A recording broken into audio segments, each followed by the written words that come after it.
Nós terem o corpo machucado por açoites, um duro julgamento sem poder se defender.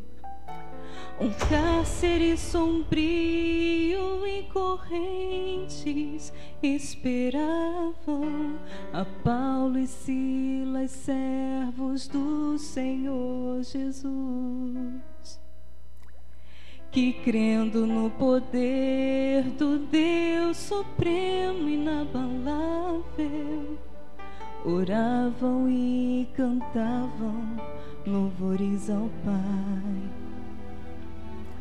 E de repente algo sobrenatural aconteceu. O Senhor bradou e a terra tremeu, abalando os alicerces, derrubando as correntes. Um coração sincero orando, Deus responde pessoalmente. Nada pode impedir, nada pode segurar o seu querer, o seu agir, seu mandar efetuar.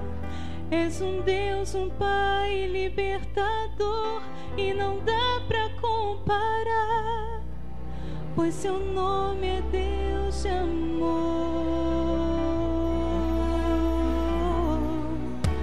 Envolto por correntes, preso em situações, Senhor, eu não vejo saída ou solução pra minha dor. Mas sei que em meio ao meu clamor, um louvor regado a lágrimas, sua mão virá ao meu encontro e me libertará, abalando os alicerces, derrubando as correntes. Um coração sincero orando, Deus responde pessoalmente. Nada pode impedir, nada pode segurar o seu querer, o seu agir, seu mandar efetuar. És um Deus, um Pai libertador, e não dá pra comparar, pois seu nome é Deus de amor.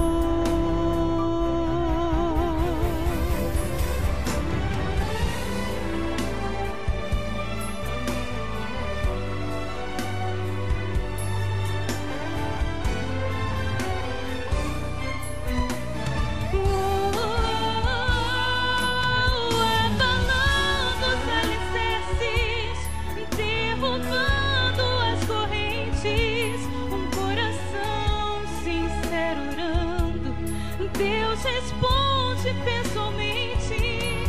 Nada pode impedir, nada pode segurar o seu querer, o seu agir, seu mandar efetuar. És um Deus, um Pai libertador, e não dá pra comparar, pois seu nome é Deus de amor.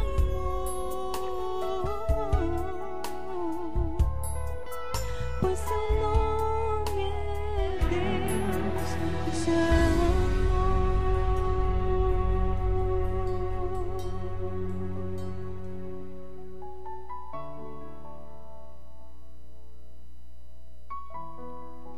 Libertaste-me, Senhor Jesus, és o meu libertador.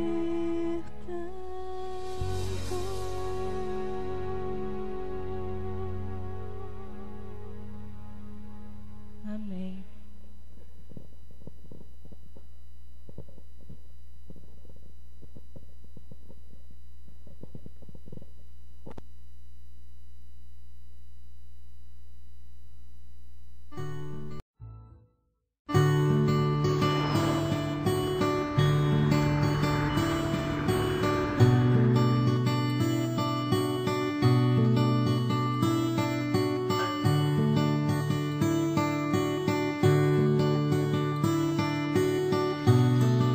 Quando somos fiéis a Deus, Ele cumpre com as suas promessas. E foi assim que aconteceu na igreja de Santana da Vargem. Ele nos tirou de uma garagem, nos levou para um lugar que era uma baia de cavalo, e hoje, eu, a Josilaine e toda a igreja podemos nos reunir e louvar ao Senhor em um novo templo e em uma nova igreja.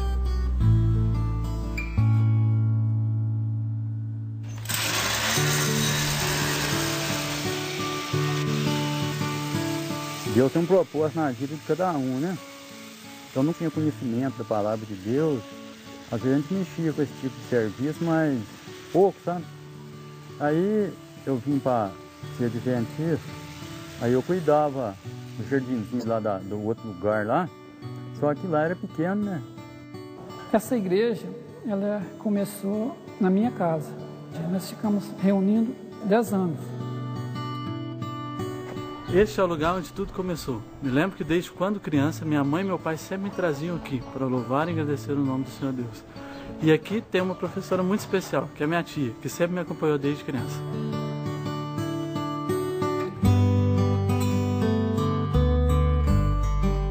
Mas os planos de Deus eram diferentes. Ele nos tirou daqui e nos trouxe para este lugar, que era uma baia de cavalo. Nesta igreja foi apresentado o pacto de amor, que é o segundo dízimo. A igreja abraçou a ideia e bênçãos desceram dos céus. Era pequeno, cada vez mais Deus abençoando as visitas para ir na nossa igreja. Eu sempre tinha um sonho de construir uma igreja maior, porque aqui ninguém é rico, nenhum adventista aqui é rico. Um mexe com pedreiro, o outro mexe com café, cada um tem o seu salário mínimo. A igreja foi crescendo, né, porque foi batizando mais pessoas, no caso batizou 15 pessoas, né? E um dos batismos que marcou a minha vida e marcou a vida da igreja foi da Josilaine. Eu batizo essa juvenil em nome do Pai, do Filho e do Espírito Santo. Amém, Senhor.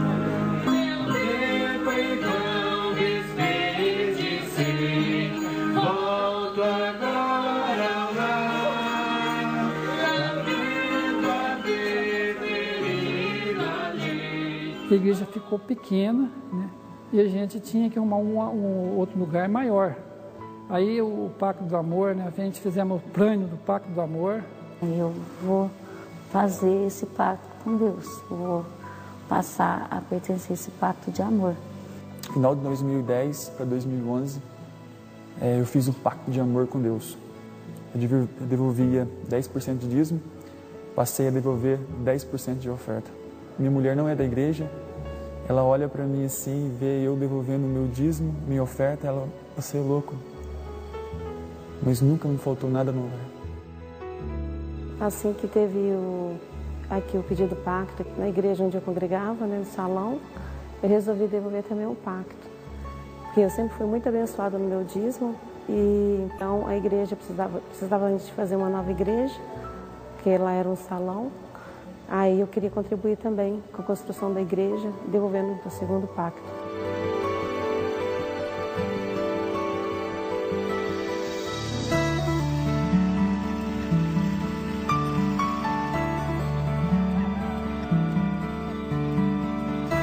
A gente cuidava daquilo ali com carinho, igual eu cuido de tudo, sabe? Não só aqui, mas todo lugar que eu passo, o carinho é coisa que faz parte de Deus, né? Aí foi aumentando os membros, né? Vai ter que aumentar a igreja. Então, através disso aí, as bênçãos de Deus, está essa igreja aqui hoje. Isso aí influiu muitos irmãos. E está essa igreja bonita aí, um lugar abençoado, espaçoso, é tudo ventilado. E quando vem visita, eles sentem muito bem, sabe? Gostam muito do lugar. Tem a escolinha, né? Que não tinha lá, era muito sacrificado para as crianças. Tem a sala pastoral, tem o tanque batismal, lá nós tínhamos que montar com latão. Então aqui hoje, graças a Deus, nós realizamos nosso sonho.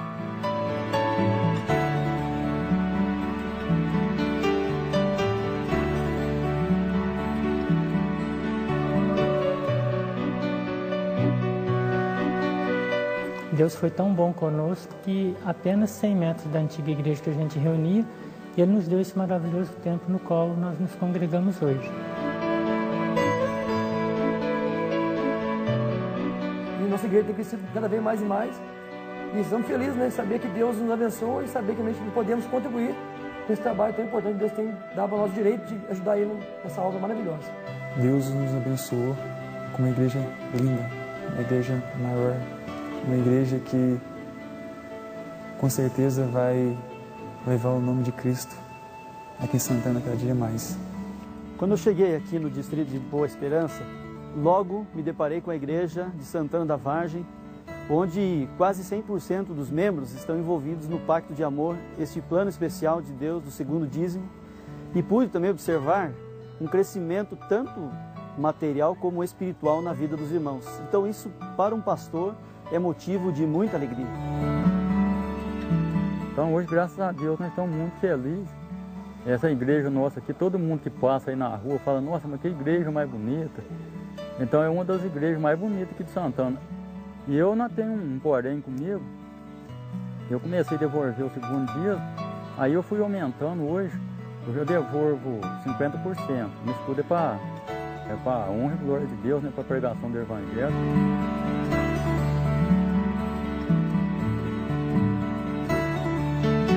Através de pessoas igual ao irmão Laíto, que chega a doar 50% de tudo que ganha para a obra do Senhor, eu também fiz o meu pacto e pretendo chegar a esse alvo, para que a igreja cresça e Jesus volte logo.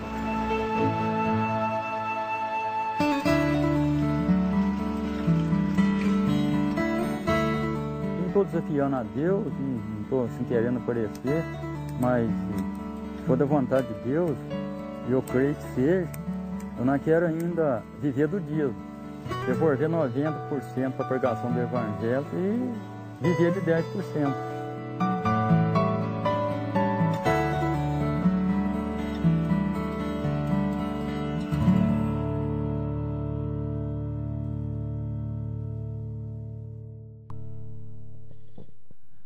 Que a paz de Deus esteja com todos vocês, amém? Feliz sábado para todos. Muito bom nós estarmos aqui nesse sábado. Essa semana tivemos aqui com a igreja, falamos sobre vários personagens, discípulos do amor, Judas e o que Deus poderia ter feito na vida dele, José da Arimateia e vários outros personagens. Ontem falamos sobre Maria Madalena. Nós utilizamos inclusive uma explicação ali de João 8, a mulher adulta e Maria Madalena. Para alguns não é e está certo, para outros é, nós utilizamos ontem que é, também está certo. Na realidade a igreja não tem uma posição e você estuda e você crê, assim, eu aceito que é a mesma pessoa, e nós utilizamos. E Maria Madalena, ali quando ela unge o corpo de Jesus, que ela se doou, exploramos vários personagens bíblicos. E mais um sábado nós podemos estar aqui com vocês para a honra e glória de Deus nesse sábado. À tarde vamos estar em Piedade com a igreja lá, vai ter um encontro de quartetos, né? Encontro de quartetos, é isso? A igreja vai estar também lá, estou sabendo.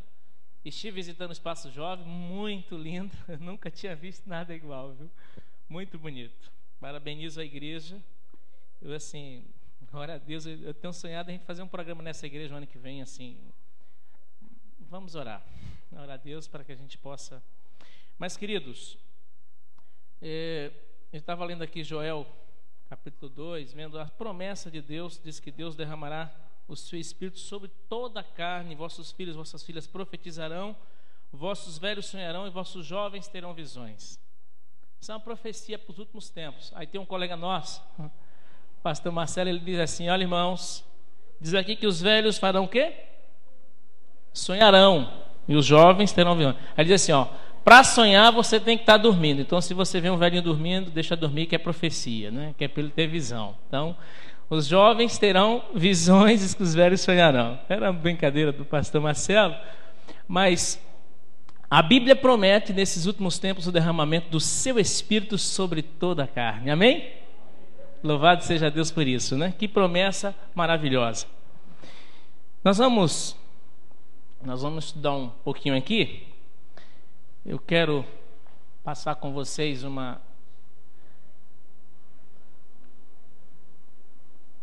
só deixar legal os slides.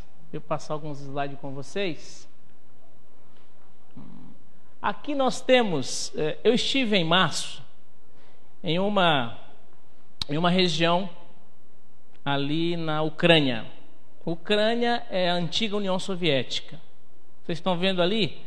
Eu tirei algumas fotos também de algumas casas. Eu fiquei assim, a gente estava numa vila, assim, tinha a cidade, a gente ficou ali na casa de um pessoal numa vila muito legal, há muitas casas bonitas. Nesse momento aí vocês estão vendo essas árvores, elas estão secas, né? É o período de inverno, estava acabando o inverno lá chega a 25 graus abaixo de zero. Eu não peguei o inverno, eu peguei só 0 grau. Então, dentro de casa era quentinho, que todos eles usam aquecedores. Essas plantas, eles assim, são árvores, tem pera, eles têm... E ali a gente vai saindo assim no vilarejo, às vezes não é nem cercado. Você vê tantos esses pés assim de maçã.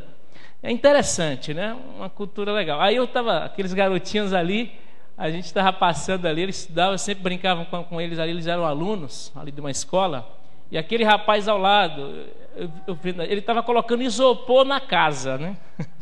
Aqui a gente nunca viu isso também, né? Ele estava ali, ó, todo parecendo que estava colocando uma cerâmica, aquilo ali é isopor, talvez para aquecer, né? O isopor, acho que ele tanto para frio como para o calor. Aí está um pouquinho do centro da cidade de Teissuti, a capital Kiev. Essa cidade, ela teve por muito tempo, antes de estar no domínio comunista, nas mãos dos turcos, né? E muitas casas, tem muitos prédios, justamente nesse período dos otomanos. Aqui nós estamos dentro da igreja no sábado. Ali está um coral muito lindo, né? E a gente ouvindo assim eles cantando. Ali está o irmão que me traduziu. Ele morou em Portugal, então ele fala bem o português. E aqui na saída da igreja, ali está a porta, né? Está aqui a igreja nossa, uma das igrejas. Nós temos algumas igrejas lá. O pastor ele cuida de 11 igrejas ali nessa cidade, ali, talvez pertinho ali. Isso não é no país, numa cidadezinha pequena. Então, ali na Ucrânia nós temos muitos irmãos. Louvado seja Deus. Ali na Europa Oriental. Aí na saída nós vemos ali aquelas irmãzinhas saindo, né? Geralmente a senhora de idade usa esse estilo de roupa, né? Somente tempo frio. Aqui na porta, vocês estão vendo, está um pouquinho apagado, mas tem ali um amigo, o tradutor, tem aquele senhor ali e está eu ali. Esse irmão é o irmão Dimitrios. Um irmão começou a falar assim com a gente, estava conversando, e o irmão Dimitrios, um senhor simpático, alto, né? Forte, ele saiu ali e estava se dirigindo, e o irmão, ele falou com a gente, e o irmão falou assim para a gente: esse aí é o irmão Dimitrios. Esse irmão, ele foi preso, ele foi encarcerado, ele foi para campos de concentração por causa da igreja adventista, por causa do sábado, por causa da fé. Ele foi perseguido, ele sofreu muito, ele passou privações, ele passou fome, mas ele foi firme nos caminhos de Deus. E agora você nem parecia aquele senhor alegre, aquele senhor feliz, brincando com a gente assim, e ele saindo, o irmão comentando assim: aquele é um homem de Deus. E eu tirei uma foto com o irmão Dimitrios, um homem que passou pelos campos de concentrações comunistas por causa da sua fé. Eu estava lendo essa frase, eu vi essa frase desse rapaz, jogador de vôlei da seleção. Ele disse: se eu tiver que morrer por ela, eu vou morrer, mas se não precisar de mim, muito melhor. Ele está falando da seleção de vôlei. Se eu tiver que morrer por ela, eu vou morrer. Quantas pessoas não têm os seus ideais? Eu falei um pouquinho ontem, inclusive eu citei aquele grupo da Rússia, que as meninas estão ali, os métodos que elas usaram são deploráveis, nós não...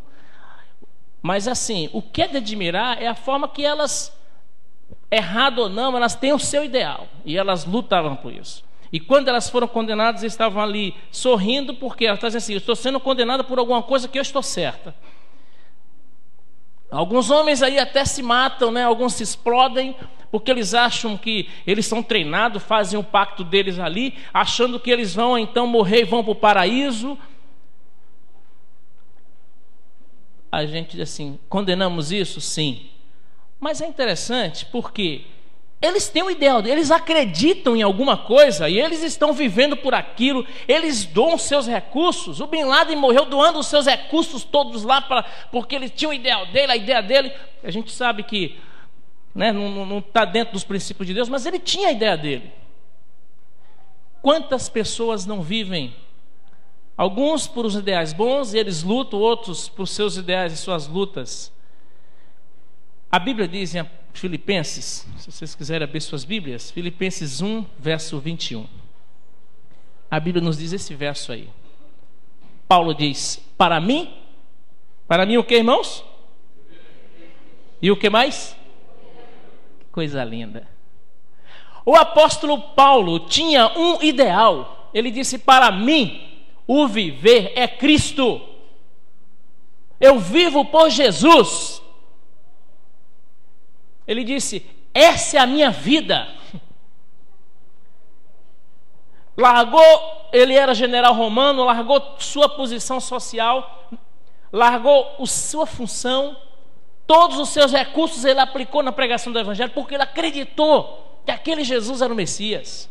E ele disse assim, para mim o viver é Cristo e o morrer é lucro. Coisa linda, né?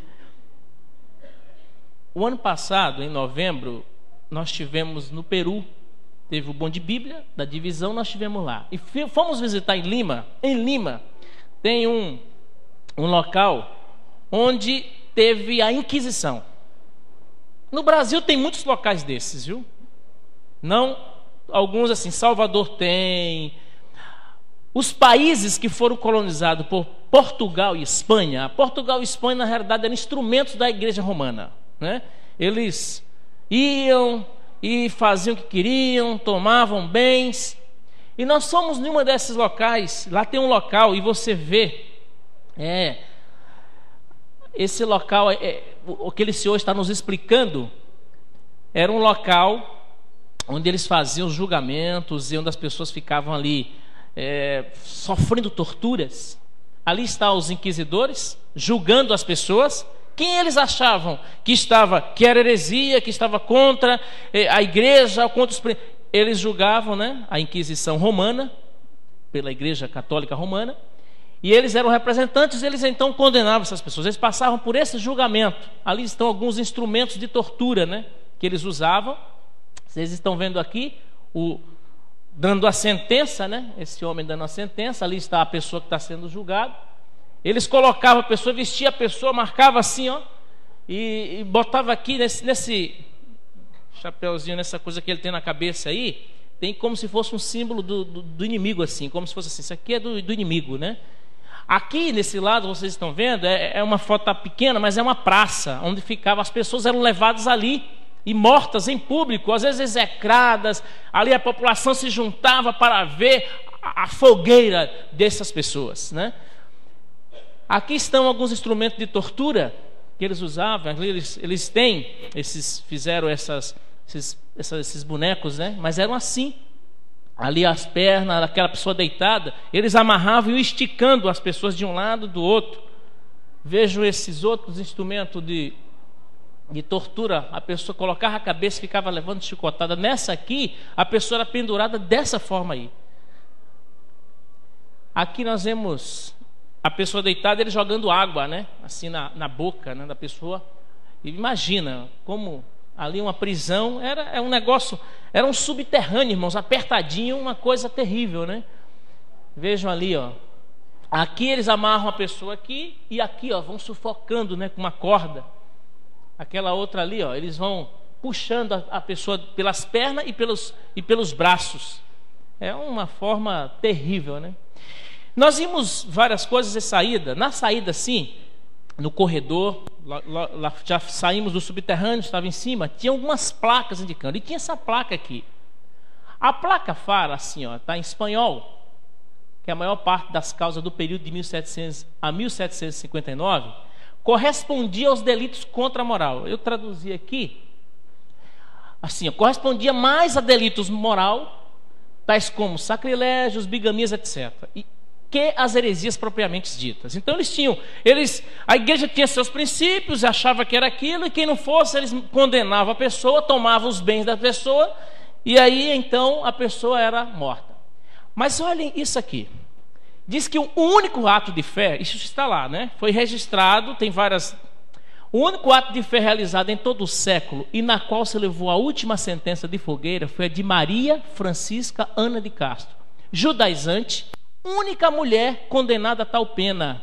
Era natural de Toledo, tinha 50 anos de idade quando a executaram em 23 de dezembro de 1736.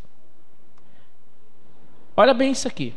Aqui ela diz que a única mulher, a única pessoa, na realidade muitos eles tinham, mas eles disseram que isso aí foi uma heresia forte e que foi a única condenada de forma e levada à fogueira. Olha, que levou à fogueira por uma heresia completamente assim, que eles diziam que era completamente heresia, foi a de Maria Francisca. Ela foi, ele diz que a única mulher e a última fogueira acesa no período da Inquisição ali. Foi a última sentença de fogueira e a única mulher. E ela foi condenada a tal pena por quê, irmãos? O que é que diz ali? Por ser o quê? O que é que vocês interpretam por judaizantes? O que é que vocês acham? Guardava o sábado. E antes o pastor Ivanci estava conosco, e o pastor Ivanci foi pastor lá, foi departamental de jovem da União, e tinha isso dizendo do sábado, falava da igreja, o que a igreja fez e tal, mas aí a igreja mandou tirar, né? Mas na realidade essa mulher, ela foi condenada à fogueira, e ela foi a última, e diz que foi a última fogueira acesa, né? Depois daí acho que terminou, e a única mulher a ser levada a uma fogueira, porque simplesmente ela guardava o sábado. Firmeza na fé. Isso foi lá no Peru, né? Ali naquele período houve muitas mortes. Aqui no Brasil também aconteceram muitas mortes. Mas essa mulher, essa irmã Francisca Ana de Castro, ela não era judia, ela não era, talvez não fosse, talvez fosse, mas ela guardava o sábado, mas simplesmente porque ela guardava o sábado. E um dos argumentos para o domingo, e que hoje no geral as igrejas aguardam domingo, é justamente porque eles começaram a dizer, queriam se afastar, a igreja cristã queria se afastar de tudo que lembrasse os judeus.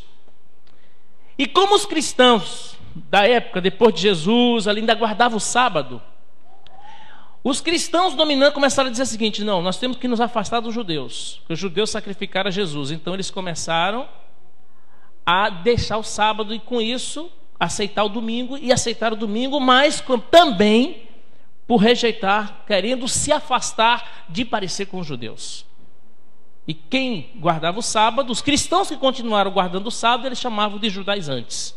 E essa mulher, ela foi firme nos caminhos de Deus, porque ela cria, ela acreditava. Ela foi levada à fogueira.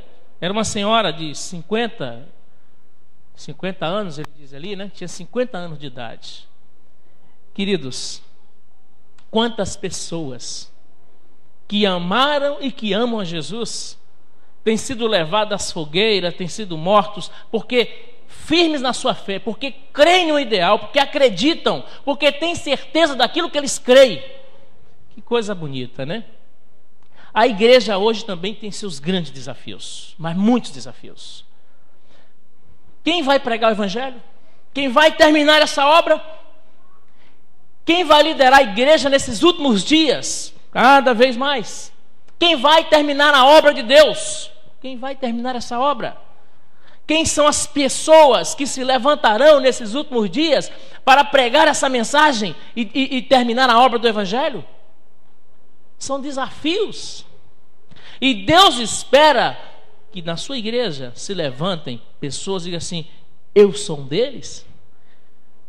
Quem vai sustentar a obra de Deus? Quem vai continuar mantendo a obra de Deus? Quem vai continuar com a missão? A igreja precisa de voluntários que amam a Jesus, como o irmão Dimitrios, como Paulo, como essa irmã Francisca, que sejam fiéis em todos os aspectos da sua vida, fiéis nos dízimos, fiéis nas ofertas, fiéis em todo o seu ser. Deus apresentou um plano. Os dízimos é para sustento dos obreiros e pregadores. É o plano de Deus. Deus mantém um plano para a pregação do seu evangelho. E Deus instituiu o dízimo para a pregação. Quando a gente devolve o dízimo, quando nós devolvemos o dízimo vai administrado pela associação. Ele vai para a igreja, associação, e ele retorna para as igrejas de várias formas. Ele não fica na associação. O dinheiro, ele vai e ele volta para as igrejas. Eu estava com minha esposa vindo de Minas Gerais. Eu estava vindo, ela ficou e eu estava voltando e parei numa cidade ali, além do Paraíba, não tem presença adventista. Muitas igrejas católicas, tem algumas igrejas evangélicas, não tem presença adventista. Mas a União fez um plano e eles, os obreiros, os pastores que trabalham na União, eles adotaram lá e hoje, pastor Raimundo me falou esses dias, eles já batizaram algumas pessoas em Além Paraíba para a glória de Deus. Tem um pastor lá e tem uns obreiros lá, o pastor Raimundo fez evangelismo lá. De onde está saindo esse dinheiro?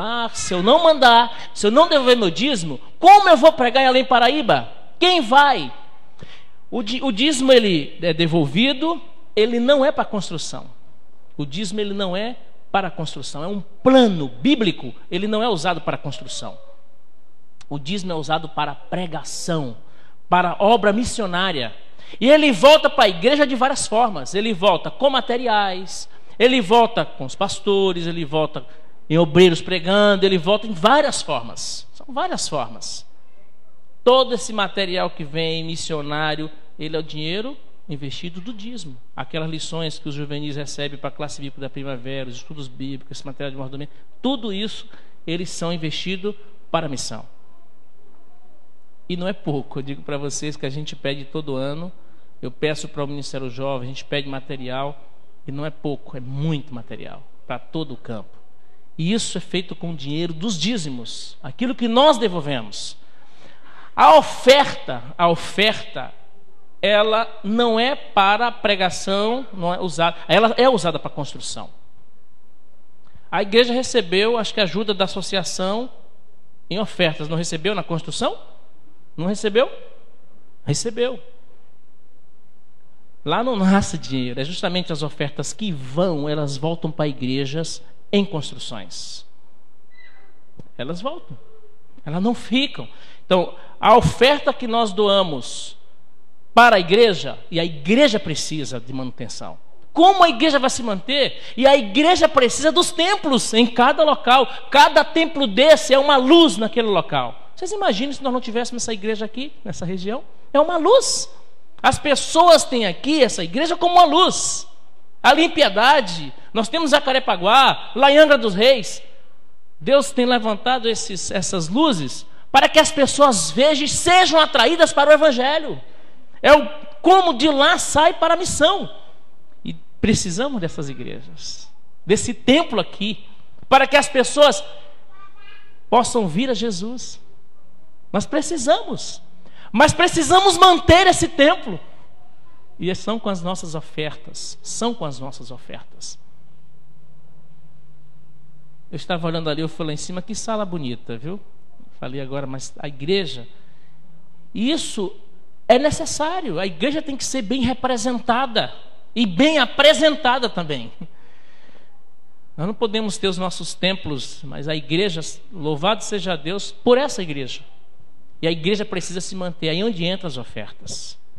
Quando você direciona a oferta para a construção, ela não vai ser pago para você pagar, para a igreja pagar aqui a luz, para a igreja pagar a água, para a igreja, para a manutenção, ela vai para a construção. Aí uma oferta que os irmãos estão pedindo especial. Mas se você devolve, se todo mundo canalizar, a igreja não vai ter recursos para a manutenção dela. E aí, meus queridos, é onde entra um outro plano de Deus. Deus fala do segundo dízimo. Deus fala dessas ofertas. Deus fala aqui. E a igreja, ela fala assim, a irmã ainda diz, a fim de promover a reunião do povo para serviço religioso, bem como para se fazer provisões aos pobres, exigia-se um segundo dízimo de todo o lucro. Deus, ele exigia. Em Deuteronômio fala desse segundo dízimo, de uma oferta especial, de uma oferta de coração que nós doamos para Deus. As igrejas que são sistemáticas e liberais em sustentar a causa de Deus são espiritualmente as mais prósperas. Eu fui numa igreja de 350 membros. Ela fica no interiorzinho da Bahia. Uma cidade de mais ou menos 3.000, 4.000 habitantes. Cidadezinha pequenininha. Você entra assim, parece aquelas cidades do faroeste, né? Pequenininha assim. Mas lá tem uns 3 igrejas nossas, da Igreja Adventista. Uma enorme, tem uma lá de uns 70 membros, tem mais outra lá.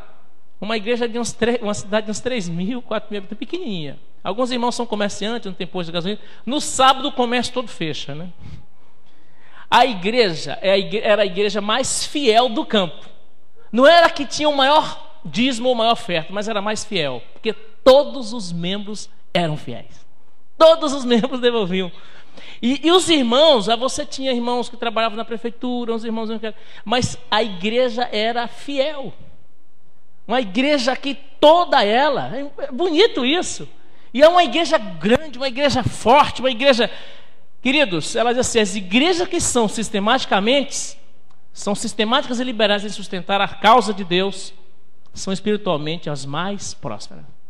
O que é que Deus requer agora? E o que eu falei nessa mensagem, Deus requer não menores, mas maiores dádivas que em qualquer outro período da história.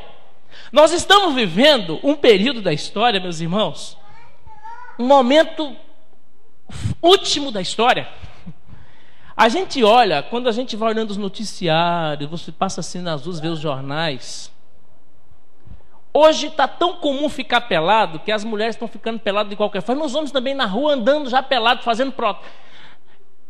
Hoje, as leis que estão se saindo aí, é tudo contra a palavra de Deus. Parece que nós estamos vivendo um outro mundo.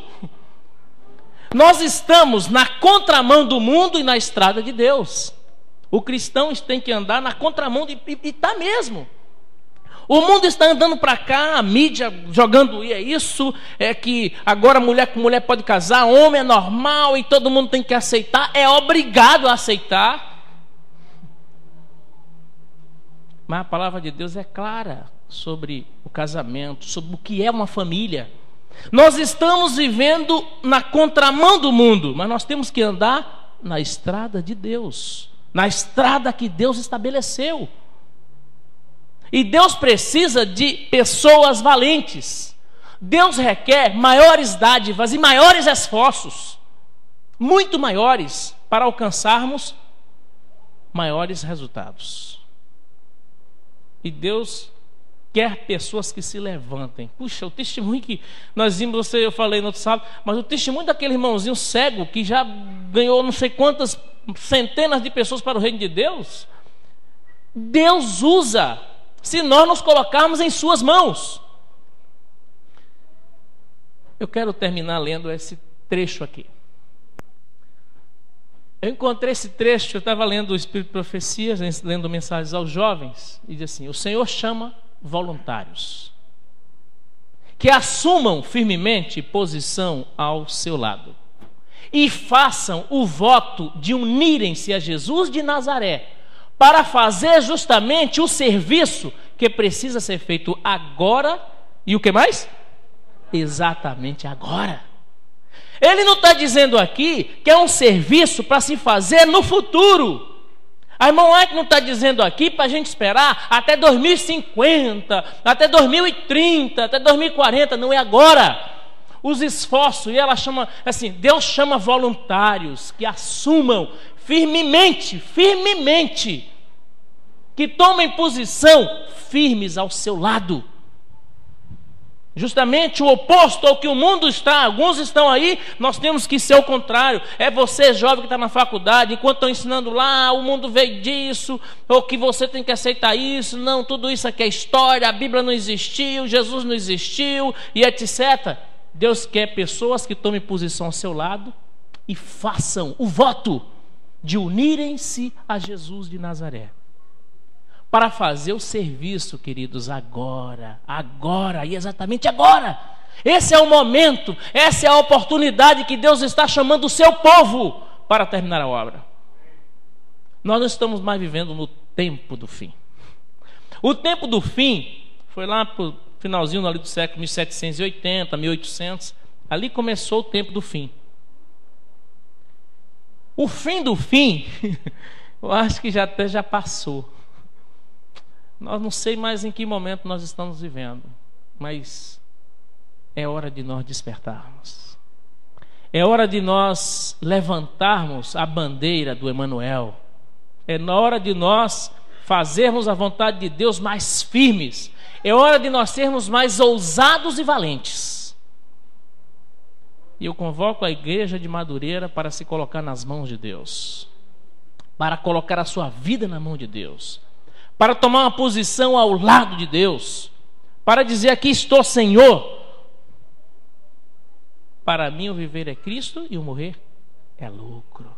Paulo não estava dizendo que ele estava ali, eu quero morrer. Não, ele está dizendo assim: se for para morrer por Jesus, amém. Mas para mim eu vivo, mas vivo por Jesus. E Deus convida você nessa manhã, meu querido irmão, meu querido jovem que está aqui nessa manhã, a você viver por Jesus, a você colocar a sua vida nas mãos de Deus, a você fazer um pacto com Deus. Faça um pacto, talvez um plano desse final de ano agora, nesses meses agora, eu vou fazer um pacto do 2º dízimo. Faça. Coloca nas mãos de Deus e ora ao Senhor. Eu desafio essa igreja a dizer assim: Senhor, eu quero ver a tua obra crescer. Eu vou fazer um teste. E Deus te abençoará com certeza. Deus vai te sustentar na firmeza do teu voto. Um voto de fidelidade ao Senhor, um voto de firmeza nos princípios. Nós vamos ouvir uma música especial agora. E eu quero encerrar esse momento, eu quero fazer uma oração especial. Daqui a algum tempo, não muito tempo, mas não muito tempo, nós vamos ter que largar tudo. Isso é profético. Senão não temos para onde correr. Nós vamos ter que largar tudo.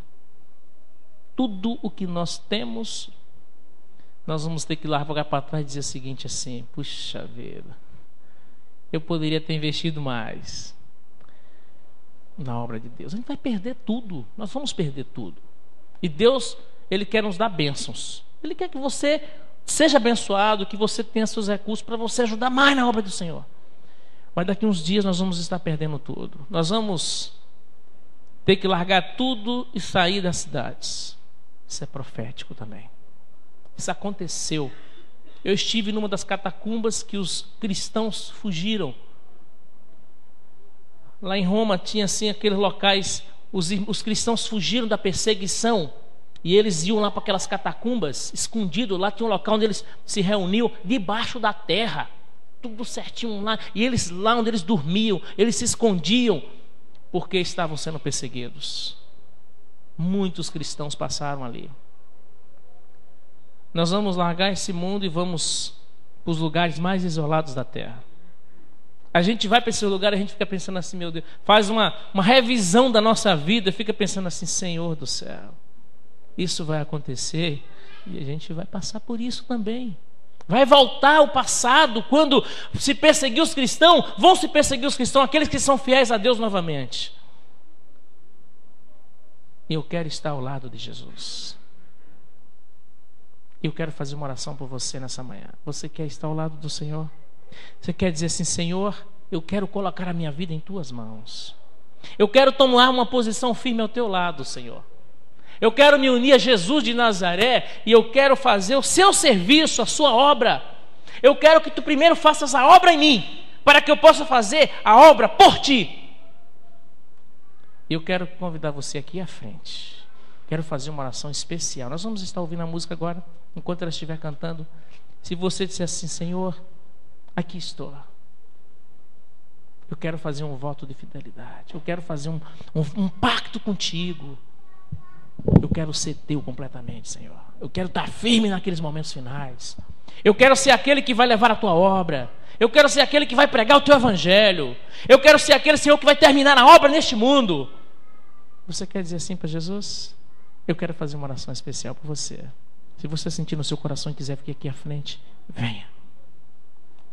Se quiser ficar em pé aí, também. Mas se quiser vir aqui pertinho, eu quero fazer uma oração especial por você agora.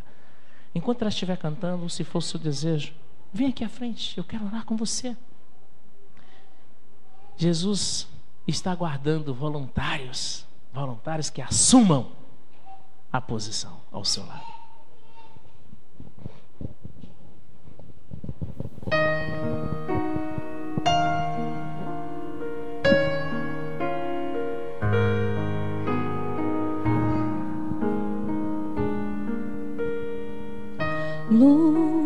vai o tempo em que devíamos pregar, mais do que depressa deve nossa voz falar, mas sem Deus no coração nossos atos nada são. Precisamos receber o poder do Salvador para que a nossa vida fale em seu favor.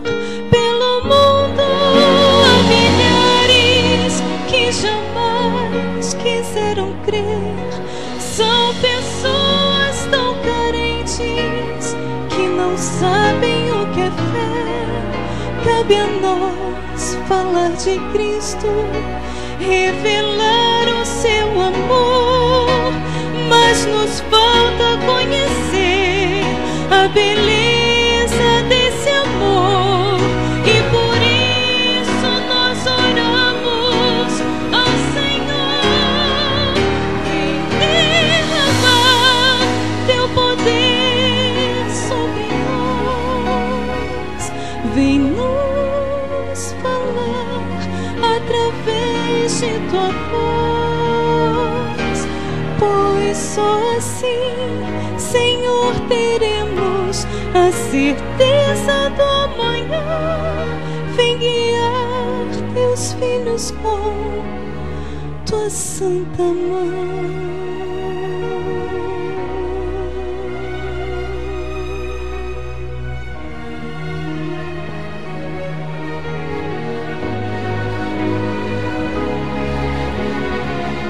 Hoje é o tempo de preparo especial.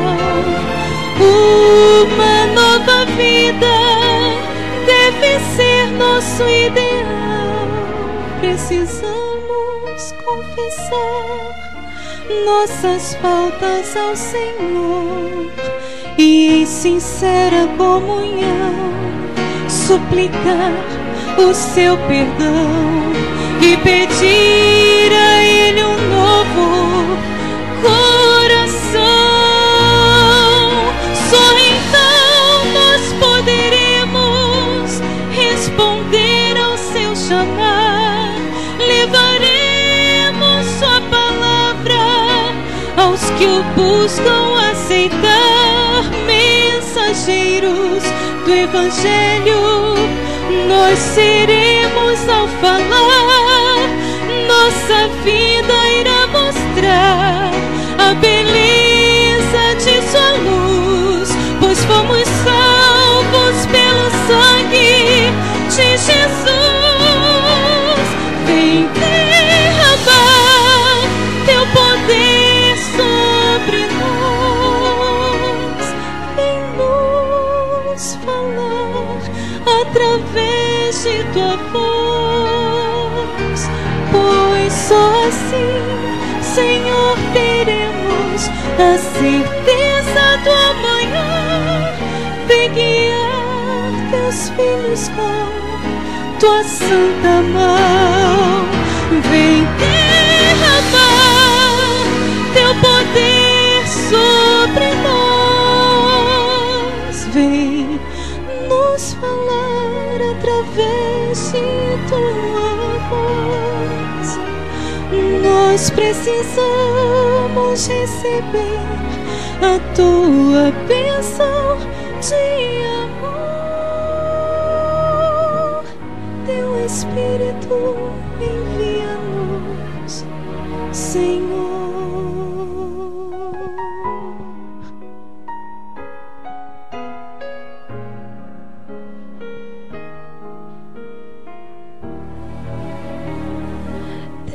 Espírito, envia-nos, Senhor.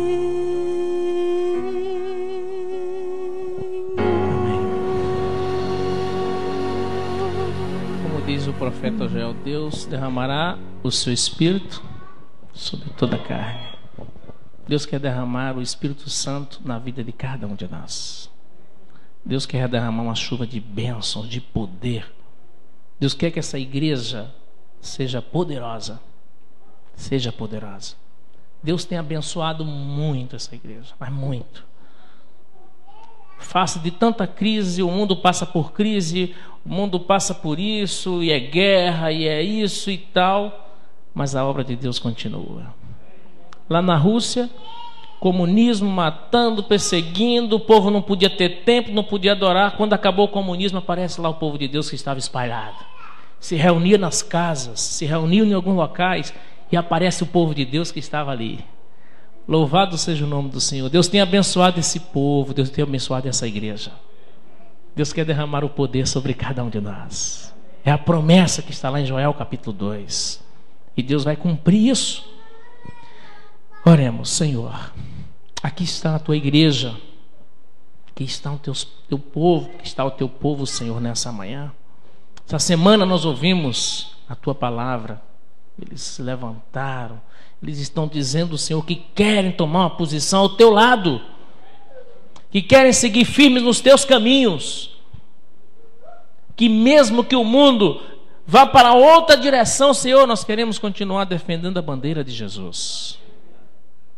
Nos toma em tuas mãos, Senhor, cada um aqui, que nos segure firme, Senhor. Que esse mundo não possa abalar a nossa fé, mas que tu possa segurar-nos firmes. Assim como fez um trabalho na vida de Pedro, de Paulo, de José de Arimateia e de muitos outros, de Maria Madalena. Por favor, Senhor, faz uma obra na nossa vida. Transforma-nos, Senhor. Abençoa os nossos jovens, os jovens dessa igreja. Alguns fazem faculdades, outros estão no ensino médio, alguns garotos que ainda estão começando. Deus, toma cada um em tuas mãos. Esses jovens, esses adolescentes, juvenis. Protege, Deus, de um mundo corrupto, de tantos ensinamentos errados. Quando a mídia quer impor os seus princípios, os princípios deste mundo.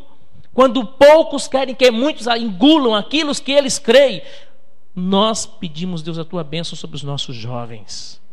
Que eles sejam firmes e levante a bandeira de Jesus, firme nos princípios, nas escolas, no trabalho, nas faculdades, com os amigos. Abençoa os nossos irmãos e irmãs, trabalham, são funcionários, e possa abençoar cada um deles também. Abençoa, Senhor, como tem abençoado. Dá-nos os recursos, mas toca o nosso coração para que esse recurso seja não para nosso próprio deleite, mas que isso possa redundar na bênção para outras pessoas. Que possamos, Deus, contribuir e participar na pregação do teu evangelho e no término da missão para vermos a volta de Jesus. Obrigado, Senhor. Que sejamos discípulos de amor ao Senhor. Nos toque, Deus. Que possamos fazer um pacto contigo, que nós possamos participar na devolução dos dízimos, das ofertas.